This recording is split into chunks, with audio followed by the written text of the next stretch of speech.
미세먼지 때문에 가시거리가 떨어지면서 응급 구조를 위한 헬기 운행도 어려움을 겪고 있습니다. 촌각을 다투는 응급 환자 이송에 비상이 걸렸습니다.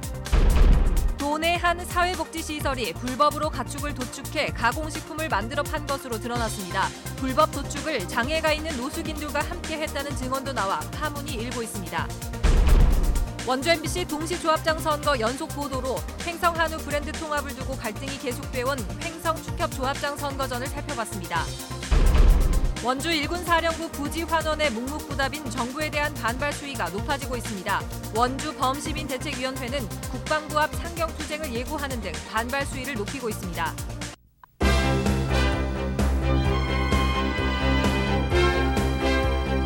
안녕하십니까. 뉴스데스크 원주입니다. 미세먼지 때문에 가시거리가 떨어지면서 응급 구조를 위한 헬기 운행도 어려움을 겪고 있습니다. 자칫 더 큰 사고를 불러올 수 있어서 운행이 제한되고 있기 때문인데요. 촌각을 다투는 응급 환자 이송에는 비상이 걸렸습니다. 이병선 기자가 취재했습니다. 강원도 철원군 서면의 왕복 2차선 도로에서 2.5톤 화물차와 군용 차량이 충돌했습니다. 이 사고로 군용 차량에 타고 있던 2명이 숨지고 5명이 다쳤습니다. 군은 위급한 환자를 이송하기 위해 닥터 헬기를 요청했지만 짙은 미세먼지와 안개로 가시거리가 1km 미만으로 떨어지면서 헬기가 뜰 수 없었습니다. 가시거리가 짧아진 상태에서 운항할 경우 자칫하면 의료진과 조종사까지 위험하기 때문입니다. 시계 비행 방식으로 비행하는 항공기는 운고가 1,500피트 미만 또는 지상 시정이 5km 미만인 경우에는 비행 시행에 제한이 됩니다.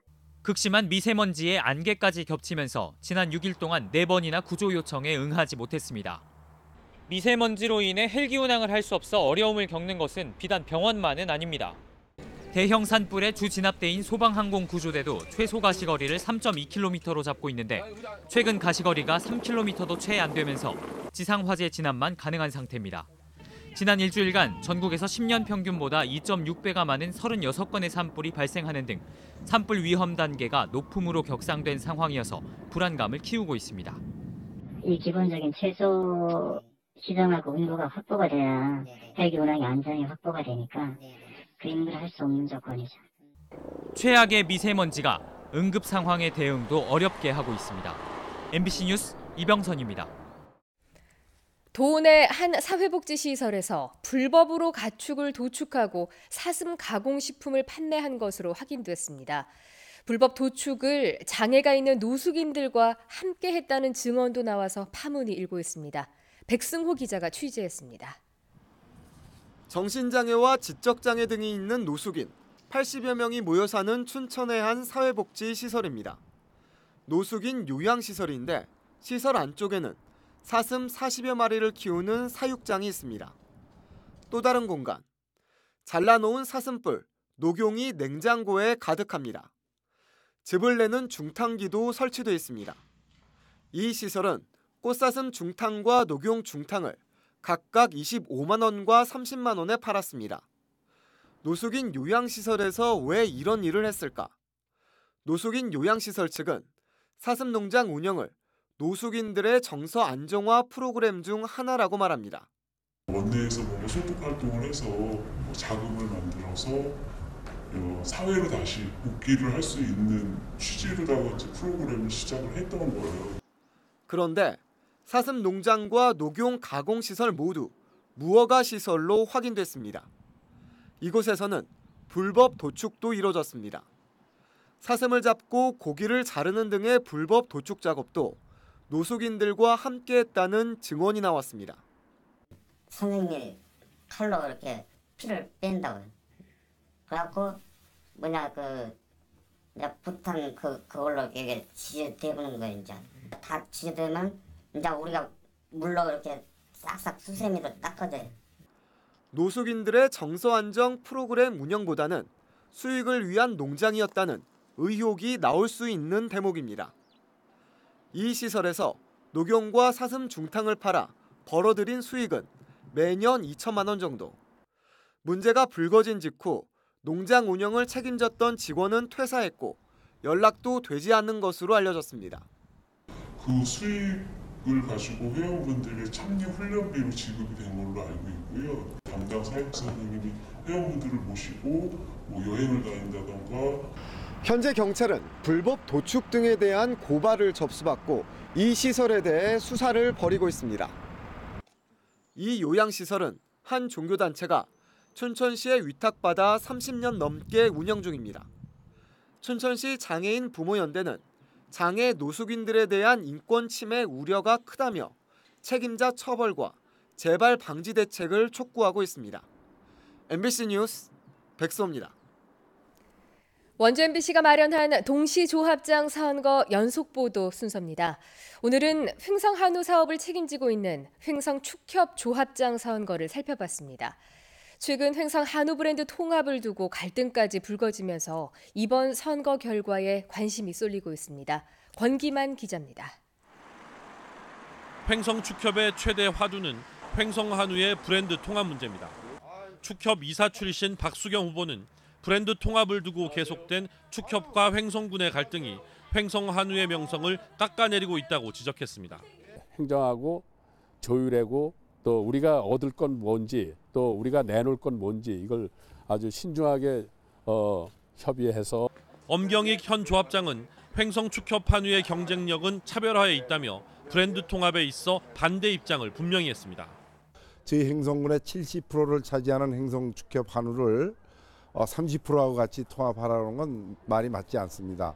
김명희 후보와 한문희 후보는 조합원들의 뜻을 모아 결정해야 한다는 입장을 밝혔습니다.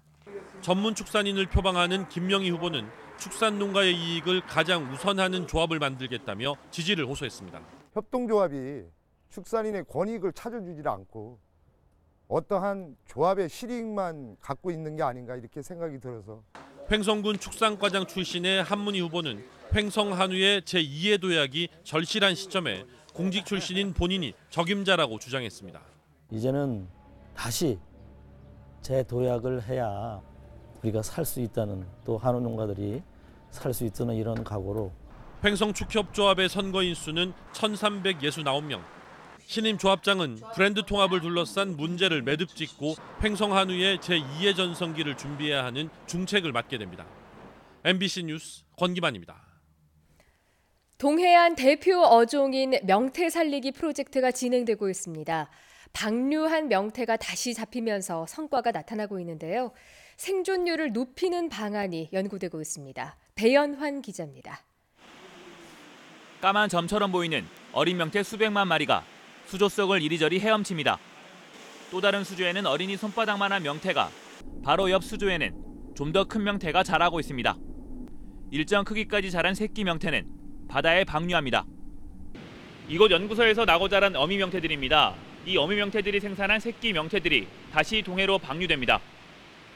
해양수산부와 강원도는 2015년 세계 최초로 명태 양식에 성공해 지난해까지 120만 마리에 달하는 새끼 명태를 방류했습니다.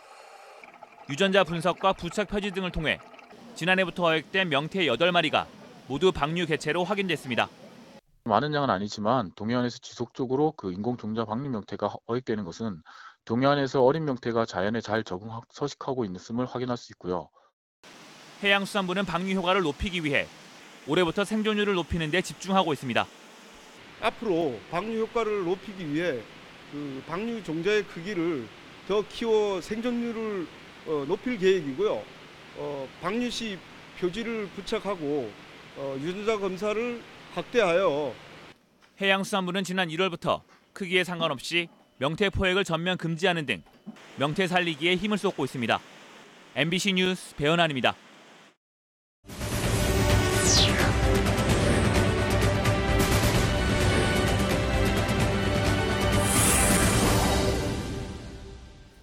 원주 일군사령부 부지 환원을 요구하는 원주 범시민대책위원회가 반발 수위를 높여가고 있습니다. 대책위원회는 지난달 1일 국방부와 청와대에 기지 반환 요구서를 제출했지만 지금까지 답변이 없어 이는 원주 시민을 무시하는 처사라며 오는 19일 국방부 앞에서 항의 집회를 연다고 밝혔습니다. 이에 앞서 오는 7일에는 거리 서명을 진행하며 9일부터는 옛 일군 사령부 정문 앞에서 천막 농성과 1인 시위도 전개할 예정입니다. 지난해 말에 해체된 일군 사령부에는 지상작전사령부 화력여단이 창설돼 운영 중이며 오는 상반기 내에 부대가 추가로 이전할 계획을 갖고 있습니다. 평창군의회 의원들의 의정비가 다시 조정됩니다. 평창군의회는 오늘 본회의를 열어 평창군의회 의원 의정비 활동 지급조례 일부 개정 조례안 제2의 건을 부결시켰습니다. 이에 따라 평창군 의정비심의위원회는 다시 위원회를 소집해 의정비 인상 폭을 수정하는 절차를 진행해야 합니다. 평창의정비심의위원회는 작년 말 의정비를 기존보다 29.5% 인상된 4,104만 원으로 결정했고 행정안전부는 인상폭이 과하다며 재조정할 것을 권고했습니다. 원주 봉산동 도시재생 뉴딜 사업 선정 여부가 이달 말에 확정될 예정입니다. 원주시는 지난달 8일 봉산동 도시재생 사업 계획서를 국토부에 제출했고 지난 25일에 실시한 현장 실사에서 지적된 사항을 수정 보완해 이달 중순에 있을 마지막 발표 평가를 준비하고 있다고 밝혔습니다. 오는 28일쯤에 최종적인 발표가 있을 예정이며 주거형으로 추진한 봉산동 도시재생 사업이 선정되면 최대 100억 원의 국비를 지원받게 됩니다. 오늘 새벽 4시 15분쯤 원주시 일산동에서 51살 A씨가 몰던 오토바이가 도로변에 연석을 들이받고 전복됐습니다. 이 사고로 오토바이 운전자 A씨가 그 자리에서 숨지고 함께 타고 있던 48살 B씨도 다쳐서 병원으로 옮겨졌습니다. 경찰은 동승자의 진술을 토대로 정확한 사고의 경위를 조사하고 있습니다. 강원도 선거관리위원회는 3월 13일에 실시하는 제2회 전국 동시조합장 선거의 투표소 142곳을 확정했습니다. 아울러 선거인 13만 1,639명에게 투표 안내문과 후보자 선거 공보를 발표했습니다. 이번 조합장 선거에서는 시군 단위로 통합선거인 명부와 투표용지 발급기를 사용하기 때문에 선거인은 조합을 관할하는 시군 선관위가 설치한 어느 투표소에서나 투표할 수 있습니다. 뉴스데스크 원주를 마칩니다. 고맙습니다.